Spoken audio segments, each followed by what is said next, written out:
सभी का स्वागत है और लगातार हम बात कर रहे हैं स्कूल चले हम। जिस तरीके से स्कूलों को खोल दिया गया है 1 सितंबर से ऐसे उत्तर प्रदेश समेत देश के कई राज्यों में आज से स्कूलों को खोल दिया गया है। हम इसी पर चर्चा कर रहे हैं। हम अलग अलग जिलों से हमारे संवाददाता हमारे साथ जुड़े हुए हैं, उनसे हम जान रहे हैं कि जिस तरीके से स्कूलों को खोला गया है, बच्चों को किस तरीके से वहां पर प्रोटेक्ट किया जा रहा है, किस तरीके से बच्चों को ये बताया जा रहा है कि कोरोना प्रोटोकॉल का पालन करना कितना ज़रूरी है। हम इसी पर चर्चा कर रहे हैं लगातार। और हमारे साथ लखनऊ से संदीप मिश्रा जुड़े हुए हैं। संदीप, आपसे जानना चाहेंगे लखनऊ की अगर हम बात करें, किस तरीके से यहाँ पर स्कूलों को खोला जा रहा है, बच्चों को किस तरीके से कोरोना प्रोटोकॉल्स की हिदायत दी जा रही है, पेरेंट्स कितना अलाउ कर रहे हैं बच्चों को स्कूल जाने के लिए?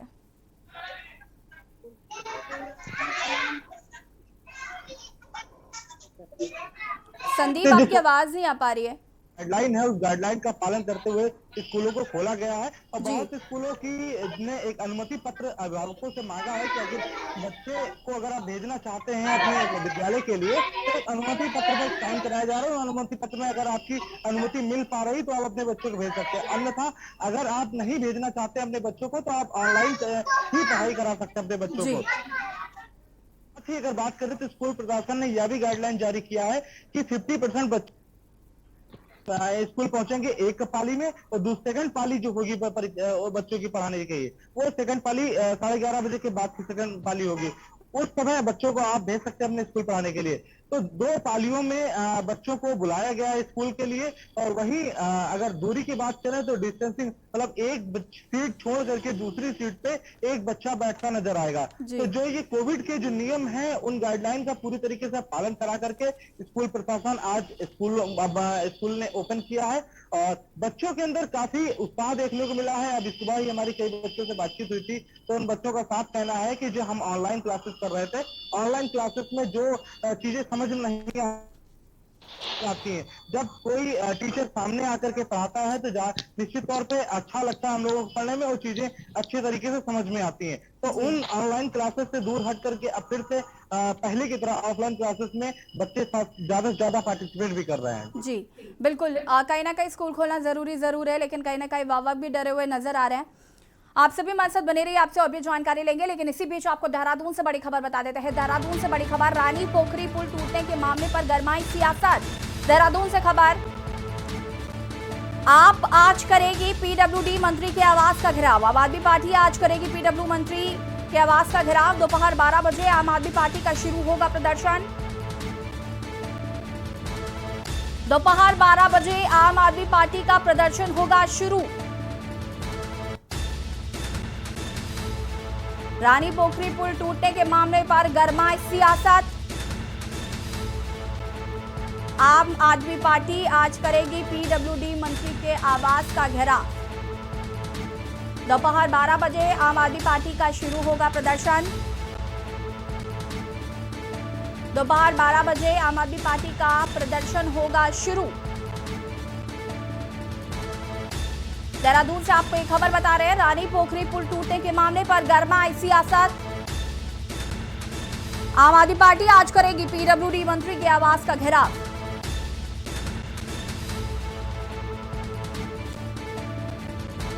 दोपहर 12 बजे आम आदमी पार्टी करेगी प्रदर्शन। पीडब्ल्यूडी मंत्री के आवास का घेराव करेगी आम आदमी पार्टी। रानी पोखरी पुल टूटने को लेकर गरमाई सियासत। देहरादून से खबर बता रहे हैं आपको, जहां पर आम आदमी पार्टी आज पीडब्ल्यूडी मंत्री के आवास का घेराव करेगी। दोपहर 12 बजे आम आदमी पार्टी का प्रदर्शन होगा शुरू। दोपहर 12 बजे आम आदमी पार्टी का प्रदर्शन शुरू होगा। देहरादून से खबर, रानी पोखरी पुल टूटने के मामले पर गरमाई सियासत।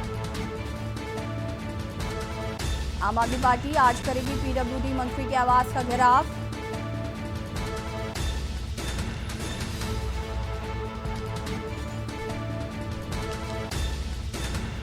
दोपहर 12 बजे आम आदमी पार्टी का प्रदर्शन होगा शुरू।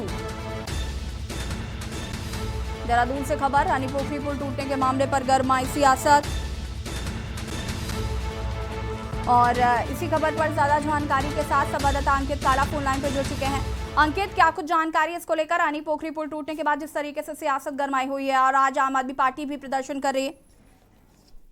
देखिए, ऐसे आपको जानकारी होगी कि अब से कुछ दिनों पहले देहरादून और ऋषिकेश के बीच में जो ये रानी पोखरी पर जो पुल बना हुआ है ये क्षतिग्रस्त हो गया था। अब आम आदमी पार्टी का आरोप ये है कि जो पीडब्ल्यूडी मंत्री हैं सतपाल महाराज और इसके अलावा जो विभाग है पीडब्ल्यूडी विभाग है, इनकी लापरवाही के चलते अब तक कोई कार्रवाई नहीं हो पाई है। इसको इन सब चीजों को देखते हुए आम आदमी पार्टी ने आज निर्णय लिया है कि वो दोपहर 12 बजे पीडब्ल्यूडी मंत्री सतपाल महाराज की जो आवास है उसका घेराव करने जा रही है। इसके अलावा तमाम जो आम आदमी पार्टी के कार्यकर्ता हैं वो धीरे धीरे करके एकजुट हो रहे हैं और दोपहर 12 बजे पीडब्ल्यूडी मंत्री सतपाल महाराज की आवास का घेराव किया जाएगा। आम आदमी पार्टी की मांग ये है कि सरकार तत्काल इस मामले की जांच कराए, उचित स्तरीय जांच कराए और जो भी दोषी है उसके खिलाफ कार्रवाई की जाए। तो इस तरीके को इस सब मांगों को लेकर के आज आम आदमी पार्टी विरोध प्रदर्शन करने जा रही है। जी, बहुत बहुत शुक्रिया आपका अंकित, तमाम जानकारी देने के लिए। दोपहर 12 बजे आम आदमी पार्टी आपको बता दें कि प्रदर्शन करेगी। रानी पोखरी पुल टूटने के मामले पर गरमाई है सियासत।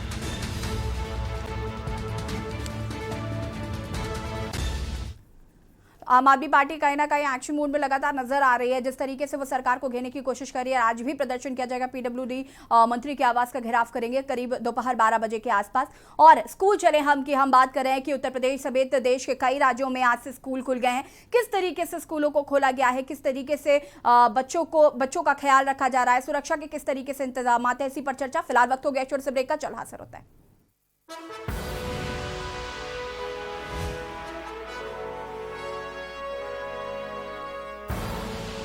आप देख रहे हैं के न्यूज, खबरों का सारथी।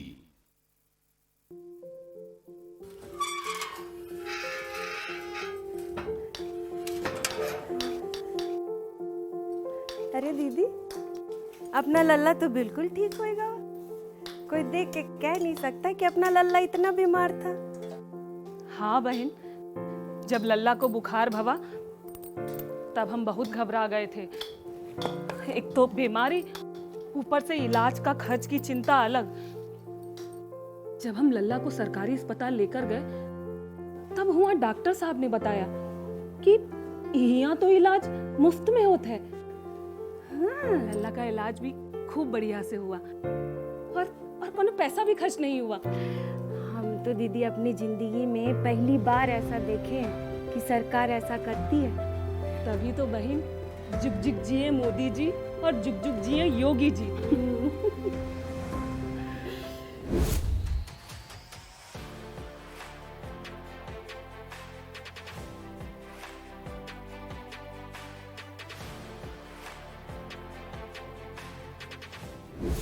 मेरे बच्चे को ज़रूरत थी लीवर ट्रांसप्लांट की। को पैसे की बहुत ज़्यादा परेशानी थी। मुख्यमंत्री राहत कोष के बारे में पता चला। हम लोगों को योगी जी ने बहुत सहारा दिया, बहुत मदद दिया। हमेशा हमारा बाबा बनल है, प्रधान बनल है, मुख्यमंत्री बने। इरादे नेक, काम अनेक। जुबान के लिए उड़ चला गैरों की ज़मीं पर, खुशबू अपने पन की ढूंढता। दूर कितना भी जाओ, इस जुबान से दूर ना जा पाओगे। विमल, बोलो जुबान केसरी। आप देख रहे हैं के न्यूज, खबरों का सारथी। ब्रेक के बाद एक बार फिर से आप सभी का स्वागत है और लगातार हम बात कर रहे हैं स्कूल चले हम। उत्तर प्रदेश समेत देश के कई राज्यों में आज से स्कूल खुल गए हैं। केंद्रीय स्वास्थ्य मंत्री मनसुख मंडाविया ने राज्यों से 5 सितंबर यानी कि राष्ट्रीय शिक्षक दिवस से पहले देश भर के सभी स्कूली शिक्षकों को प्राथमिकता के आधार पर टीकाकरण करने को भी कहा है। देश में कोरोना के मामलों में गिरावट जारी है और उसी के मद्देनजर स्कूलों को खोल दिया गया है। अलग अलग जिलों से हमारे संवाददाता हमारे साथ जुड़े हुए हैं। हमारे साथ इकरार अली जुड़े हुए हैं गाजीपुर से, और हमारे साथ आमिर रजा जुड़े हुए लखीमपुर से, अभिनय है मथुरा से, और हमारे साथ अमित जुड़े हुए हैं हमीरपुर से, और हमारे साथ विनय मिश्रा है प्रयागराज से। सबसे पहले इकरार मैं आपके पास आऊंगी। क्या गाजीपुर में किस तरीके से स्कूलों को खोला गया है, किस तरीके से बच्चे वहां पर पहुंच रहे हैं, क्या कुछ जानकारी है इसको लेकर? जी बताना चाहता हूँ कि आज गाजीपुर में मुख्यमंत्री के आदेश से मिला कि आज एक तारीख को स्कूल खोला जाएगा। गाजीपुर में प्राइमरी पाठशाला किया गया। बच्चों का प्रिंसिपल के द्वारा या टीचर के द्वारा बच्चों का स्वागत किया गया, उनको संस्कार किया गया और उनको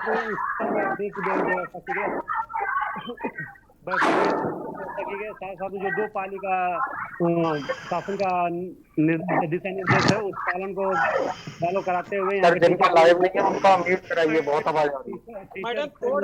किसी ने बताया कि जो भी उत्तर प्रदेश सरकार की गाइडलाइन करते हुए कोरोना कोविड के नियमों का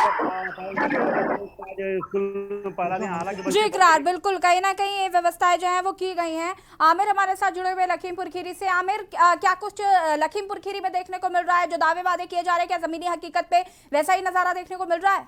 हेलो हेलो जी, अगर लखीमपुर बात करें तो लखीमपुर में जिस तरीके से ये स्कूल खोले गए हैं मुख्यमंत्री के आदेश के बाद, उसके बाद हम आपको बता दें लखीमपुर की जो स्थितियां हैं, यहाँ पर 4 तहसीलें बाढ़ से ग्रस्त है। ऐसे में सारे विद्यालयों को खोल पाना प्रशासन के बस की बात नहीं थी। यही वजह है कि जो नगरीय क्षेत्र है उसके आसपास के जहाँ पर बाढ़ की स्थितियां नहीं है वहां पर विद्यालय खोले गए हैं और ये आदेश हुआ है कि 50% बच्चों को स्कूल में बुलाया जाएगा, उसका पालन किया जा रहा है। मैंने अभी लखीमपुर खीरी के जो खीरी कस्बा है उसका प्राथमिक विद्यालय का निरीक्षण किया था, वहां पर आपको दिखाया कि किस तरीके से कोविड के नियमों के पालन के अनुसार यहाँ पर स्कूल खोला गया है।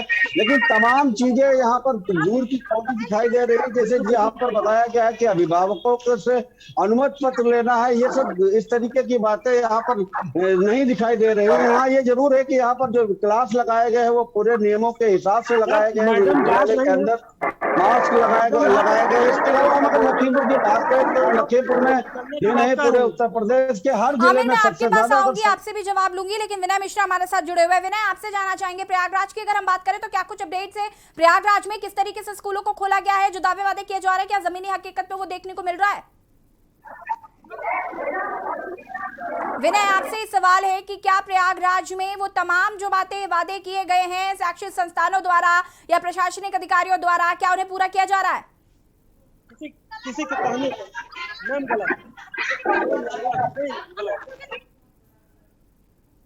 विनय से संपर्क नहीं हो पा रहा है।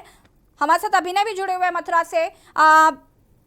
अभिनव, आपसे जानना चाहूंगी मैं, मथुरा की अगर हम बात करें तो क्या कुछ वहां पर देखने को मिल रहा है? स्कूल खोल दिए गए हैं तो किस तरीके से वहां पर देखने को मिल रही है सुरक्षा व्यवस्था? किस तरीके से पेरेंट्स की अनुमति लोगों को मिल पा रही है, नहीं मिल पा रही है?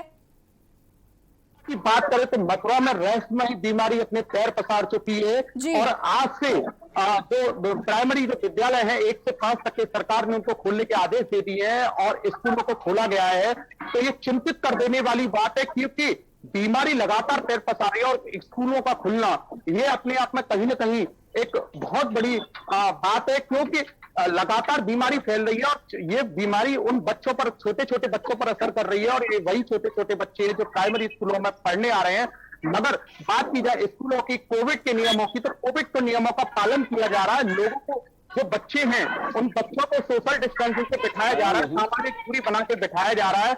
बच्चे मास्क भी लगा के स्कूलों में बैठे हुए हैं और जो स्कूलों का जो टाइम है उसको 2 शिफ्ट, जैसे 60 बच्चे एक क्लास में तो एक पहली शिफ्ट में 30 बच्चे और दूसरी शिफ्ट में 30 बच्चे, इस तरीके से क्लासों को चलाया जा रहा है जिससे कोविड के नियमों का पालन हो सके। मगर चिंतित करने वाली बात तो यह है कि जो रहस्यमयी बीमारी है वो मथुरा में लगातार पैर पसार रही है और ऐसे में स्कूलों का खुलना एक सबसे बड़ा सवाल खड़ा होता है। जी बिल्कुल अभिनव, मथुरा में ज्यादा चिंता का विषय इसलिए है क्योंकि रहस्यमयी बीमारी ने पैर पसार लिए।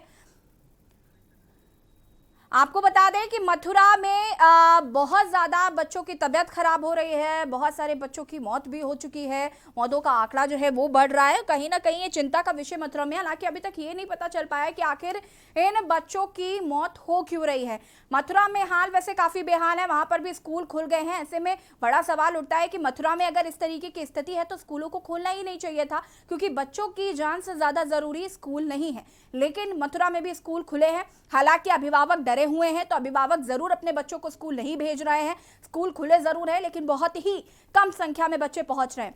और मथुरा की अगर हम बात करें तो मथुरा में हालांकि अभी ये पता लगना बाकी है कि आखिर ये बच्चे इतनी ज्यादा अधिक संख्या में बीमार क्यों हो रहे हैं और मौतों का आंकड़ा इतनी तेजी के साथ क्यों बढ़ रहा है। आपको बता दें कि देश के अलग अलग राज्यों में स्कूलों को खोल दिया गया है। अभिभावक जो है वो डरे हुए हैं। कुछ अभिभावक ऐसे हैं जिन्होंने सहमति दे भी दी है, कुछ अभिभावक ऐसे हैं जो सहमति अभी भी नहीं देना चाहते हैं, क्योंकि कहीं ना कहीं उन्हें ये डर है कोरोना की तीसरी लहर का, और वो स्कूल खुलने के खिलाफ भी हैं।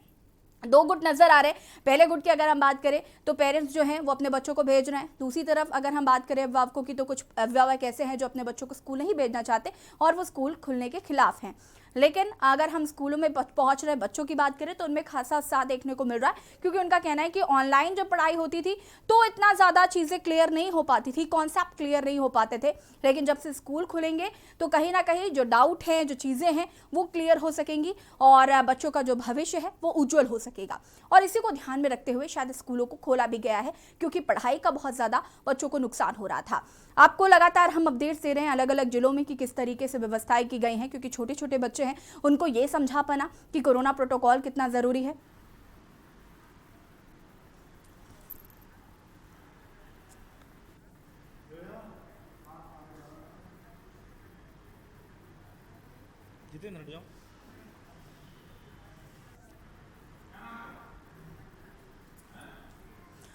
और इसी बीच हम आपको एक अपडेट बताते हैं कि के न्यूज के संवाददाता विनय मिश्रा अभी प्रयागराज के एक प्राइवेट स्कूल पहुंचे थे, जहां पर वो अव्यवस्थाओं का जायजा ले रहे थे कि स्कूलों में किस तरीके से व्यवस्थाएं देखने को मिली। और आपको बता दें कि उनके साथ अभद्रता की गई है, उनका कैमरा माइक छीन लिया गया है और उनका कैमरा तोड़ दिया गया है। तो कहीं ना कहीं प्रशासनिक जो प्रशिक्षण है, जो प्रशिक्षण शैक्षणिक संस्थान है, वो कहीं ना कहीं इस तरीके की चीजें कर रहे हैं ताकि उनकी कमियां जो है वो हम आप तक ना पहुंचा सके, हम जनता तक को ना दिखा सके कि किस तरीके से लापरवाहियां बरती जा रही है। ऐसे में जब कोरोना की तीसरी लहर बच्चों के लिए ज्यादा खतरनाक है। प्रयागराज में विनय मिश्रा हमारे संवाददाता जो कि कवरेज के लिए गए थे, लाइव कवरेज के लिए गए थे, और उसी दौरान उनके साथ छीना झपटी की गई, उनका कैमरा तोड़ दिया गया, उनका माइक छीन लिया गया और आपको बता दें कि हाथापाई भी करने की कोशिश उनके साथ की गई है। आखिर क्यों? क्योंकि जब शैक्षणिक संस्थान इस तरीके की लापरवाही करेंगे, हमारा कर्तव्य बनता है कि हम जनता तक पहुंचाएं कि किस तरीके से शैक्षणिक संस्थान जो है वो लापरवाही कर रहे हैं। बच्चे देश का भविष्य होते हैं और हम उनके साथ खिलवाड़ कतई बर्दाश्त नहीं करेंगे। और ये तस्वीर हम लगातार आपको दिखा रहे हैं। विनय हमारे साथ जुड़ चुके हैं। विनय, आपसे जानना चाहेंगे क्या ये पूरा माजरा है?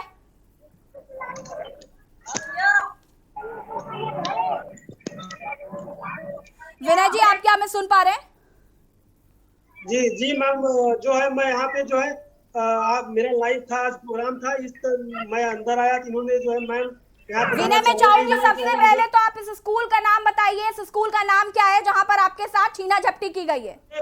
ये प्रयागराज के उरुआ ब्लॉक पड़ता है, प्राथमिक विद्यालय जो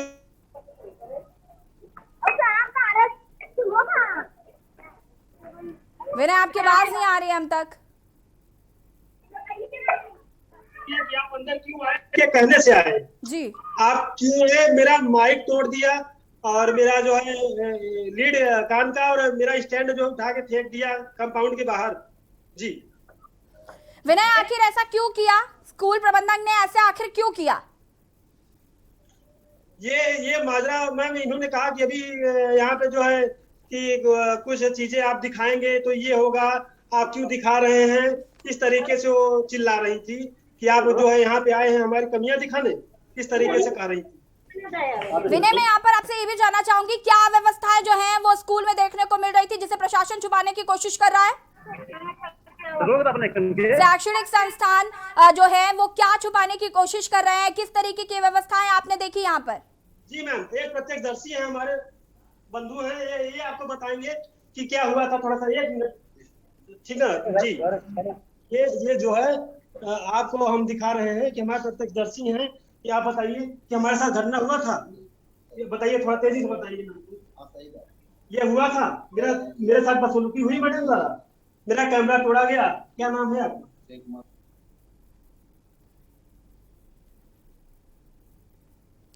विनय, आपकी आवाज नहीं आ पा रही है।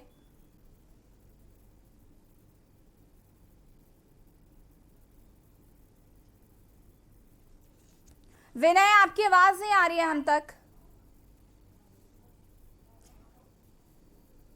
विनय अनम्यूट करिए अपना फोन, आपकी आवाज नहीं आ पा रही हम तक।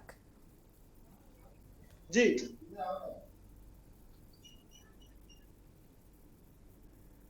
लगता है विनय से संपर्क नहीं हो पा रहा, उन्हें फिर से संपर्क करने की हम कोशिश करते हैं। तो इस तरीके की चीजें जो है वो देखने को कहीं ना कहीं मिलती है कि जब भी मीडिया ऐसी चीजों को दिखाने की कोशिश करता है, जनता तक सच पहुंचाने की कोशिश करता है, तो कहीं ना कहीं उनके साथ बदसलूकी की जाती है, उनका कैमरा तोड़ दिया जाता है, उनका माइक छीन लिया जाता है। और ऐसा ही कुछ हुआ हमारे संवाददाता विनय मिश्रा के साथ, जो कि प्रयागराज के एक प्राइमरी स्कूल पहुंचे थे वहां की व्यवस्थाओं का जायजा लेने, और वहां पर चूंकि अव्यवस्थाएं थी उसे छुपाने की कोशिश कर रहा था शैक्षिक संस्थान।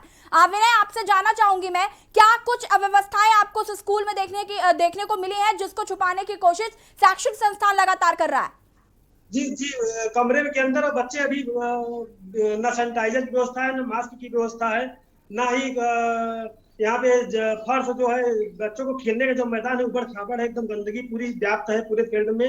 बस इसी पे मैडम भड़क गई कि आप जो है हमारी कमियां दिखाने हैं, यहाँ से भाग जाओ। और डंडा ले करके, लाइव प्रोग्राम जब चल रहा था तो तब डंडा लेके तोड़ने का प्रयास किया, वो मारा एक डंडा, मेरा कान का ईयरफोन टूट गया, माइक नीचे गिर गया, कैमरा मेरा टूट गया, मेरा स्टैंड जो है टेढ़ा हो गया, पूरा उठा के फेंक दी। मतलब 4 लोगों के सामने जो है बहुत गलत सलूक किया है मेरे साथ। जी बिल्कुल विनय, और आपसे जानना चाहेंगे कि प्रधानाध्यापिका जो है उनका नाम क्या है? इनका नाम मैम पता करना पड़ेगा मैम।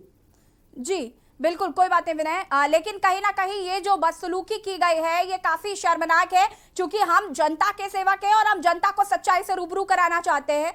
और जिस तरीके की तस्वीरें देखने को मिल रही हैं, स्कूल का नाम क्या है विनय? प्राथमिक विद्यालय दिगहना, उर्वा मेजा, प्रयागराज। जी तो यहाँ पर तमाम अव्यवस्थाएं देखने को मिल रही है, यानी कि यहाँ पर सैनिटाइजर का इस्तेमाल नहीं किया जा रहा है, यहाँ पर बच्चों को मास्क के लिए प्रेरित नहीं किया जा रहा है, तो फिर क्यों स्कूल खोला गया है? अगर बच्चों की सेहत के साथ खिलवाड़ करना है तो क्या उनकी सेहत के साथ खिलवाड़ करने के लिए स्कूलों को खोला गया है?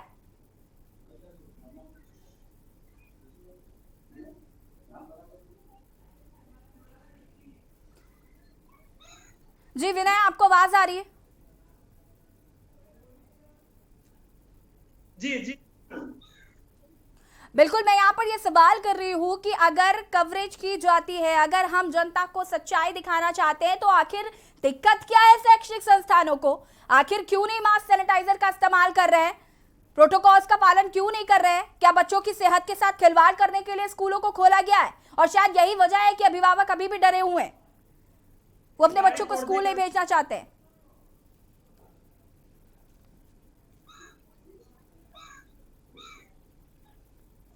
लगता है विनय से संपर्क नहीं हो पा रहा है। हम लगातार आपको वो तस्वीरें भी दिखा रहे हैं, विनय हमारे साथ लगातार जुड़े हुए थे। जिस तरीके से उनका कैमरा छीना गया, उनका माइक छीन लिया गया, उनके साथ हाथापाई की गई, आखिर क्यों?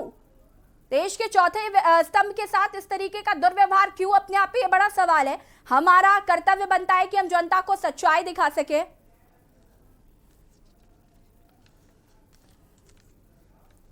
और अब आपको प्रयागराज से हम बड़ी खबर बता रहे हैं, जहां पर लाइव कवरेज के दौरान धक्का मुक्की की गई हमारे संवाददाता विनय मिश्रा के साथ। के न्यूज संवाददाता के साथ की गई धक्का मुक्की। के न्यूज संवाददाता को स्कूल में घुसने से रोका गया। के न्यूज संवाददाता को स्कूल में घुसने से रोका गया। लाइव कवरेज के दौरान उनके साथ धक्का मुक्की की गई। आपको बता दें कि वो प्राइमरी स्कूल गए थे वहां की व्यवस्थाओं का जायजा लेने, और चूंकि वहां पर अव्यवस्थाएं थी, वहां पर सैनिटाइजर का इस्तेमाल नहीं किया जा रहा था, मास्क का इस्तेमाल नहीं हो रहा था, ना ही वहां पर बच्चे सोशल डिस्टेंसिंग के साथ बैठे थे। उस दौरान शैक्षिक संस्थान के जो प्रबंधन है, जो स्कूल प्रबंधन है, उससे धक्का मुक्की की हमारे संवाददाता विनय मिश्रा के साथ। विनय मिश्रा हमारे साथ लगातार जुड़े हुए हैं। विनय, आपसे जानना चाहूंगी मैं कि जिस तरीके से स्कूल में लाइव कवरेज के दौरान आपके साथ धक्का मुक्की की गई, अभी इस वक्त वो प्रधानाध्यापिका कहाँ है और उनका क्या कुछ अब रवैया? जिस तरीके से आप अभी भी, चूंकि वहीं, मुझे लग रहा है आप वहीं स्कूल पर ही हैं।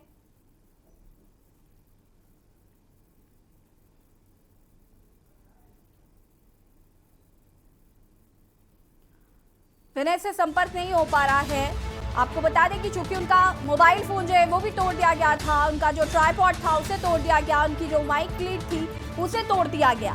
तो कहीं ना कहीं चैनल पर लाइव कवरेज के दौरान जिस तरीके से देश के चौथे स्तंभ के साथ ये दुर्व्यवहार किया गया है, ये काफी शर्मनाक है। वक्त हो गया एक छोटे से ब्रेक का, जो हाजिर होते हैं। आप देख रहे हैं के न्यूज।